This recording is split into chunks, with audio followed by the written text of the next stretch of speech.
आखिर भारत के महान योद्धा राणा सांगा ने दिल्ली को जीतने के लिए बाबर को आमंत्रित क्यों किया?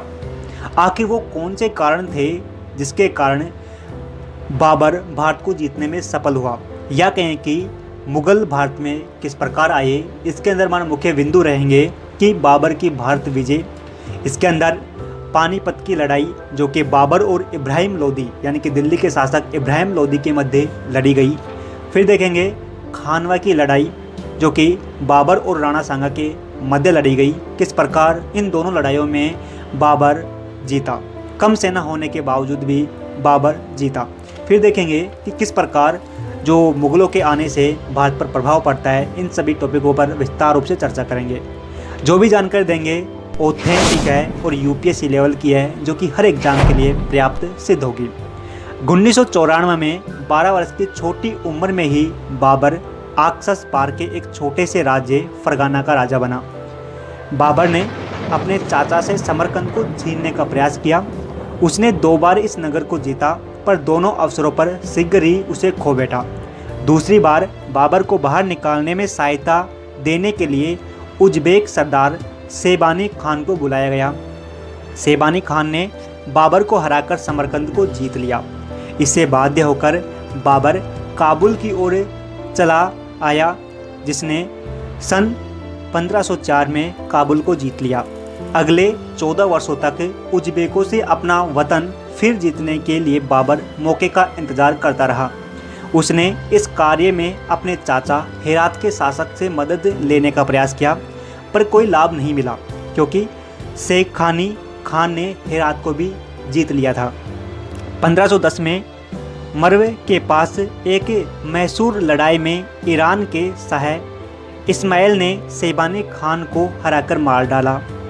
बाबर ने अब समरकंद को जीतने की एक और कोशिश की और इस बार उसे ईरानी फौजों की मदद ली। उसे समरकंद में बाकायदा गद्दी पर बिठाया गया, पर ईरानी सिपहसालारों के बाबर को एक स्वतंत्र शासक के बदले एक ईरानी सूबे के सूबेदार के रूप में ही रखना चाहते थे। इस बीच उज्बेक तेजी से अपनी हार के झटके से मुक्त हो गए। बाबर एक बार फिर समरकंद से निकाला गया और उसे फिर काबुल आना पड़ा। इन विकास कर्मों ने आखिर बाबर को भारत की ओर रुख करने पर मजबूर कर दिया। बाबर ने कहा है कि काबुल की विजय जो कि उसने 1504 में की, उससे लेकर पानीपत में अपनी जीत तक मैंने हिंदुस्तान को जीतने के बारे में सोचना कभी नहीं छोड़ा, पर उसे कभी यह काम हाथ में लेने का उपयुक्त अवसर नहीं मिला। मध्य एशिया से पहले के असंख्य हमलावरों की तरह बाबर भी भारत की बेपनाह दौलत के कारण उसकी ओर आकर्षित हुआ था। भारत सोने चांदी और सुख समृद्धि का देश था। बाबर का पूर्वज तैमूर भारत से अपने साथ न केवल भारी खजाना और अनेक कुशल दस्तकर ले गया था, जिन्हें उसे अपने एशियाई साम्राज्य को मजबूत बनाने और उसकी राजधानी को सुंदर बनाने में सहयोग दिया था। उसने पंजाब के कुछ क्षेत्रों पर भी कब्जा कर लिया था, जो तैमूर के उत्तराधिकारियों के अधीन कई पीढ़ियों तक रहे। बाबर ने जब अफगानिस्तान को जीता तो उसे लगा कि वह इन क्षेत्रों का वाजिब हकदार है, वे उसके हैं और उसे लेना चाहिए। पंजाब के परगानों की बाबर की लालसा का एक और कारण काबुल की मामूली आय थी, जिनसे फौज की ज़रूरतों की पर्याप्त आय नहीं मिलती थी। वह भारत को शरण के लिए अच्छा देश या स्थान मानता था और उज्बेकों के खिलाफ कार्रवाई करने का उपयुक्त आधार मानता था। उत्तर पश्चिमी भारत की राजनीतिक स्थिति भारत में बाबर के प्रवेश के लिए उपयुक्त थी। 1517 में सिकंदर लोदी की मृत्यु, जो कि दिल्ली का शासक था, हो चुकी थी और इब्राहिम लोदी तख्त पर बैठा था। इस शक्तिशाली केंद्रीकृत साम्राज्य बनाने के लिए इब्राहिम के प्रयासों ने अफगान सरदारों को चौकन्ना कर दिया था और राजपूतों को भी। सबसे शक्तिशाली अफगान सरदार पंजाब का सूबेदार दौलत खान लोदी था, जो लगभग एक स्वतंत्र शासक ही था। इसके अलावा 1518 में बाबर ने भीड़ा के मजबूत किले को जीत लिया। फिर उसे दौलत खान और इब्राहिम लोदी को पत्र और मौखिक संदेश भेजकर उन क्षेत्रों को देने की मांग की जो तुर्कों के थे, पर दौलत खान ने बाबर के दूत को लाहौर में नज़रबंद कर लिया। उसने उसको न तो मिलने का अवसर दिया, न इब्राहिम लोदी के पास जाने की अनुमति दी। बाबर जब काबुल लौट गया तो दौलत खान ने भिंडा पर कब्जा फिर से कर लिया।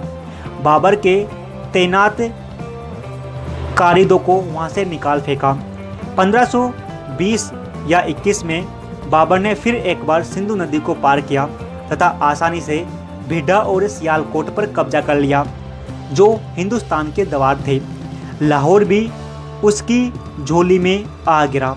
कंदहार से बगावत की खबर न आई होती तो वह और आगे बढ़ता, लेकिन उसने कदम पीछे खींच लिया तथा 1.5 साल की घेराबंदी के बाद कंदहार पर अधिकार बाबर ने कर लिया। इस तरह निश्चित होकर बाबर फिर एक बार भारत की ओर ध्यान देने की स्थिति में आ गया। लगभग यही समय था जब दौलत खान लोदी का एक प्रतिनिधिमंडल बाबर से मिला, जिसका नेतृत्व उसका बेटा दिलावर खां कर रहा था। उन्होंने बाबर को भारत आने का निमंत्रण दिया और सुझाया कि वह इब्राहिम लोदी को अपदस्थ करे, यानी कि दिल्ली की गद्दी से हटाए, क्योंकि वह निरंकुश शासक था और उसको अपने अमीरों का समर्थन भी प्राप्त नहीं है। लगता है कि इसी समय राणा सांगा का संदेशवाहक भी बाबर को भारत पर आक्रमण का निमंत्रण देने के लिए पहुंचा। इन प्रतिनिधिमंडलों ने बाबर को विश्वास दिला दिया कि सवे भारत नहीं सही, पर पूरे पंजाब की विजय का अवसर आ चुका है। 1525 में बाबर जब पेशावर में था तो उसे समाचार मिला कि दौलत खान लोदी ने फिर पाला बदल लिया है। उसने 30,000 से 40,000 की सेना जमा कर ली थी। सियालकोट से बाबर के आदमियों को निकाल फेंका था और लाहौर पर चढ़ आया था। बाबर के करीब आने पर दौलत खान की सेना तितर-बितर हो गई। दौलत खान ने समर्पण बाबर के सामने कर दिया और क्षमा याचना की और क्षमा मिल गई। इस तरह सिंध पार करने के 3 सप्ताह के अंदर बाबर पंजाब का स्वामी बन बैठा। बाबर से इब्राहिम लोदी का सामना पानीपत में हुआ, यानी कि 20 अप्रैल 1526 को। और बाबर की सेना संख्या में कम थी। बाबर ने अपनी स्थिति को मजबूत करने के लिए सेना के एक भाग को तो पानीपत नगर में टिकाया, जहां बहुत से मकान थे, और दूसरे भाग को पेड़ों की डालियों और टहनियों से भरे एक खाई के जरिए सुरक्षा प्रदान की। सामने की ओर उसने गाड़ियां की एक बड़ी संख्या को आपस में बांध दिया और वे एक प्रतिरक्षा दीवार का काम करने लगी। 2 गाड़ियों के बीच वक्स भित्तियां बनाई गई, जिन पर सैनिक अपनी बंदूक टिकाकर गोली चला सकते थे। बाबर ने इस तरीक़े को उस्मानी या रूमी तरीका कहा, क्योंकि ईरान के शाह इस्माइल के खिलाफ अपनी मैसूर जंग में उस्मानियों ने इसका प्रयोग किया था। बाबर ने उस्ताद अली और मुस्तफ़ा नामक 2 उस्मानी उस्ताद तोपचियों को भी लिया था। बारूद का इस्तेमाल भारत में धीरे धीरे बढ़ रहा था। बाबर का कहना है कि किला भिड्डा पर हमले के लिए उसने सबसे पहले इसका प्रयोग किया। पानीपत की लड़ाई को भारतीय इतिहास की निर्णायक लड़ाई में से एक माना जाता है। इस लड़ाई ने लोधी सत्ता की कमर तोड़ दी तथा दिल्ली और आगरा तक का पूरा क्षेत्र बाबर के अधीन कर दिया। राजनीतिक के क्षेत्र में पानीपत की लड़ाई उतनी निर्णायक नहीं थी जितनी कही जाती है। उसका वास्तविक महत्व इस तथ्य में है कि उसने उत्तर भारत में वर्चस्व के संघर्ष का एक नया चरण आरंभ किया। बाबर भारत में अपने ठहरने के इरादे का ऐलान जैसे ही करता है तो इसे राणा सांगा की दुश्मनी भी मोल लेनी पड़ती है। फिर सिंधु गंगा वादी में बाबर के साम्राज्य की स्थापना राणा सांगा के लिए चुनौती थी।